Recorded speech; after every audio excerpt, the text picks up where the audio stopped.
అందరికీ నమస్కారం. పశ్చిమ బెంగాల్కి సంబంధించిన ఎంపీలు అయితే ఇప్పుడు కేంద్రం అమరావతికి ఇచ్చిన ఫండ్స్ కోసం వాటి మీద ఇప్పుడు క్వశ్చన్ చేయడం జరుగుతోంది ఎంపీలు. ఒకసారి ఈ అంశం మీద విశ్లేషణ తీసుకునే ప్రయత్నం చేద్దాం. ప్రస్తుతం స్టూడియోలో జర్నలిస్ట్ శేషరావు గారు ఉన్నారు. వెల్కమ్ చెప్దాం. Hello sir. హలో సార్, పశ్చిమ బెంగాల్కి సంబంధించిన ఎంపీలు అమరావతికి ఇచ్చిన ఫండ్స్ కోసం క్వశ్చన్ చేయటం ఏంటి? ఇది చాలా కీలకమైన పాయింట్ యాక్చువల్గా. ఎందుకంటే ఆంధ్రప్రదేశ్ రాజధాని అమరావతికి ఫండింగ్ ఇచ్చింది కేంద్ర ప్రభుత్వం. అది ఫండింగా లేదంటే గ్రాంట్సా అనేది పెద్ద చర్చ జరుగుతుంది.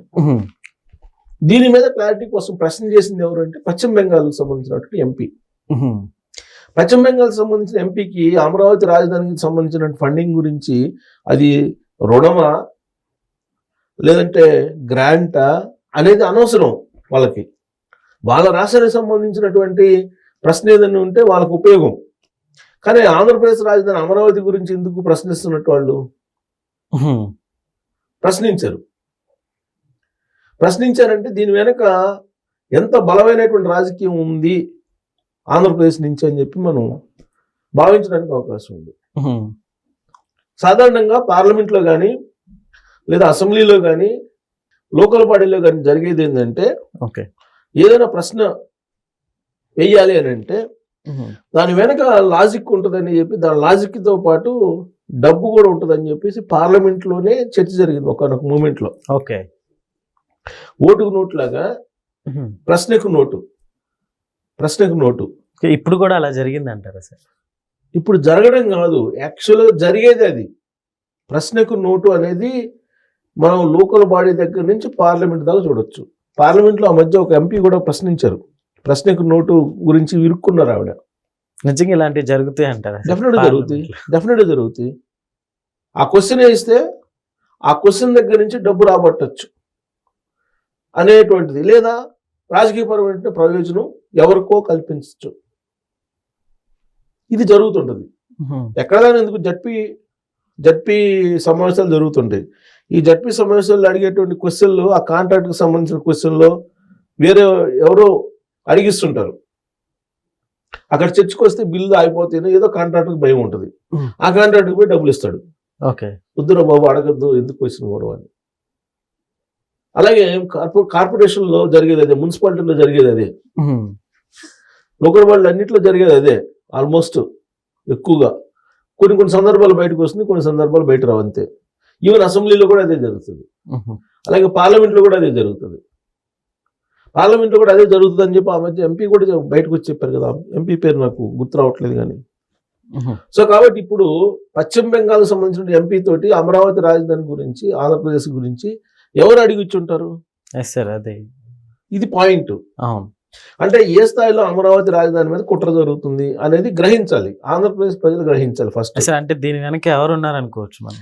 ఓపెన్ సీక్రెట్ అపోజిషన్ అంటారా, లేకపోతే ఇప్పుడు నేను ఫలాని వాళ్ళు అని చెప్పి నేను చెప్పడానికి సిద్ధంగా లేను, కానీ ప్రజలందరికీ తెలుసు అమరావతి రాజధాని ఎవరు వ్యతిరేకిస్తున్నారు, అమరావతి రాజధాని నిర్మాణాన్ని అడ్డుకుంటుంది ఎవరు, అమరావతి రాజధాని అనేది అనవసరం అంటుంది ఎవరు, అమరావతి రాజధానికి 1,00,000 కోట్లు అవసరమా అని ప్రశ్నిస్తుంది ఎవరు అనేది ఇది నగ్న సత్యం కదా.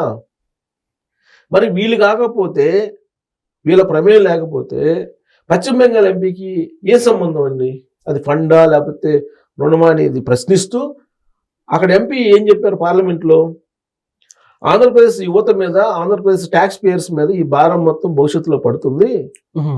ఖచ్చితంగా ఈ 60,000 కోట్లు లేకపోతే 50,000 కోట్లు లేదా 30,000 కోట్లు ఎంత తీసుకున్నారో అమరావతి రాజధాని నిర్మాణం కోసం అదంతా వడ్డీతో సహా చెల్లించాల్సిందేను ఆంధ్రప్రదేశ్ ప్రభుత్వం. చెల్లించాలంటే భారం అక్కడ ఉండేటువంటి ట్యాక్స్ పేయర్స్, అక్కడ ఉండే ప్రజలు, అక్కడ ఉండే యూత్ మొయ్యాల్సిందే అని చెప్పి ఆ ఎంపీ మాట్లాడారు. ఆ విధంగా ఎందుకు మాట్లాడాల్సిన అవసరం వాళ్ళకి ఏమొచ్చింది పశ్చిమ బెంగాల్ ఎంపీలకి? అంటే దాని వెనుక రాజకీయపరమైనటువంటి కుట్ర లేదని చెప్పేసి అనుకోగలమా? అంటే ఢిల్లీ కేంద్రంగా చేసుకొని ఇన్ని కుట్రలు చేస్తున్నారు. ఇప్పటికే అమరావతి రాజధాని అనేది 2016లో ఫైనల్ అయితే ఇప్పటి వరకు ఒక షేపు రాలే, గెజిట్ కూడా రాలే. ఇంకా గెజిట్ ఇవ్వాల్సి ఉంది. న్యాయశాఖ క్లియర్ చేసింది. పార్లమెంట్లో ఉభయ సభల్లో అది చట్ట సవరణ చేసి ఏది రాష్ట్ర విభజన చట్ట సవరణ చేసి ఆ గెజిట్ ఇస్తారని చెప్పారు. అవును. ఈ సమావేశాల్లో సాధ్యం కాదని చెప్పారు. ఇప్పుడు వచ్చే సమావేశంలో పెడతాము అని చెప్పి, పెడతారు అని చెప్పి, పెడతాము అని చెప్పి బీజేపీ వాళ్ళు చెప్పారు అని చెప్పి చెబుతున్నారు. సరే, నెక్స్ట్ సమావేశాల్లో పెడతారా లేదని వెయిట్ చేయాలి. పెడతారని చెప్పి ఇప్పుడున్నటువంటి కూటమి ప్రభుత్వం చెబుతుంది. విశ్వసిద్దాం. ఈ లోపుగా ఈ క్వశ్చన్ అరేంజ్ చేయటం అనేది దేనికి సంకేతం? సార్, ఈ క్వశ్చన్ చేసినంత మాత్రాన అంటే ఎవరైనా పరిగణలోకి తీసుకుంటారా? అసలు దీనివల్ల యూస్ ఏమైనా ఉందంటారా? రాజకీయపరమైనటువంటి చర్చ అయితే నడుస్తుంది కదా.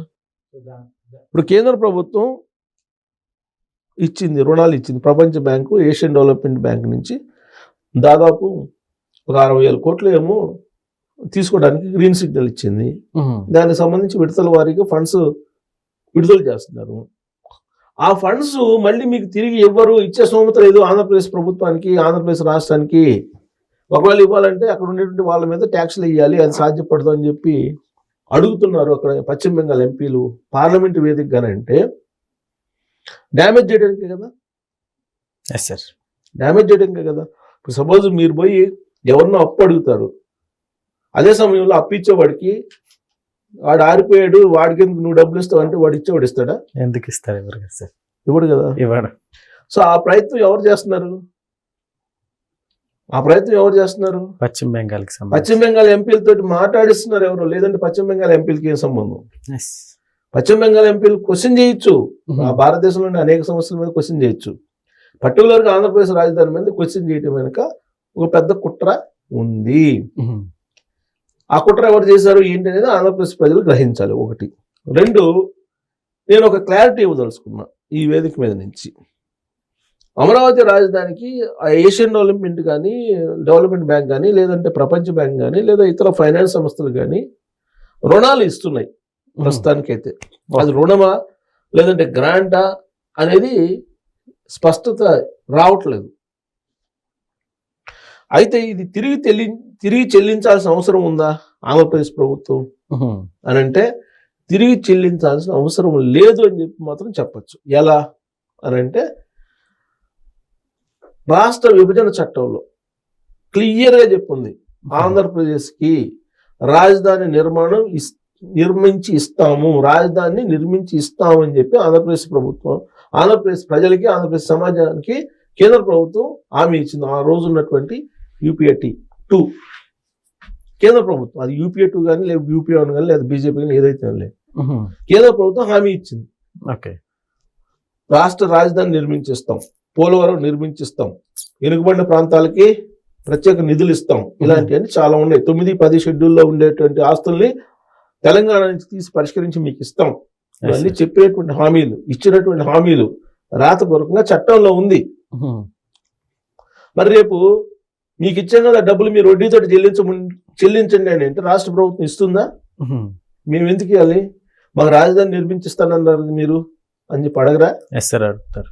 సో కాబట్టి ఇప్పుడు మీరు రుణాలు అనుకోండి, గ్రాంట్స్ అనుకోండి, ఏమన్నా అనుకోండి, తిరిగి ఆంధ్రప్రదేశ్ ప్రభుత్వం చెల్లించాల్సిన అవసరం లేదు అని చెప్పి బైఫర్కేషన్ చట్టం క్లియర్గా ఉంది. అంతవరకు క్లారిటీ. సో కాబట్టి ఆంధ్రప్రదేశ్ ప్రజలు ఇలాంటి సున్నితమైన అంశాలని పరిశీలించాలి. ఢిల్లీలో ఏం జరుగుతుంది, ఢిల్లీ పార్లమెంట్లో ఈ పశ్చిమ బెంగాల్ ఎంపీ ఎందుకు క్వశ్చన్ చేయాలి? అమరావతి రాజధానికి సంబంధించిన ఫండింగ్ గురించి ఎందుకు క్వశ్చన్ చేయాలి? దాని వెనక ఎవరున్నారు, ఎవరు అడిగిచ్చారు, ఊరికి అడిగారా లేదంటే డబ్బులు ఇప్పించి అడిగిచ్చారా?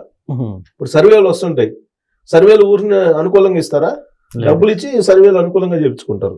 సేమ్ అలానే ఇప్పుడు రాజధాని అమరావతి గురించి పశ్చిమ బెంగాల్ ఎంపీలు చేత ఎవరు క్వశ్చన్ చేయించారు, దానికి ఎంత డబ్బు ఇచ్చారు, ఎవరు ఇచ్చారు అనే దాని మీద ఇప్పుడు ఉండేటువంటి కూటమి ప్రభుత్వం అసలు దాన్ని ప్రశ్నించాలి. ఢిల్లీలో ఉండేటువంటి కేంద్ర ప్రభుత్వం కూడా దీని మీద ఆరా తీయాల్సిన అవసరం ఉంది. Okay sir, thank you.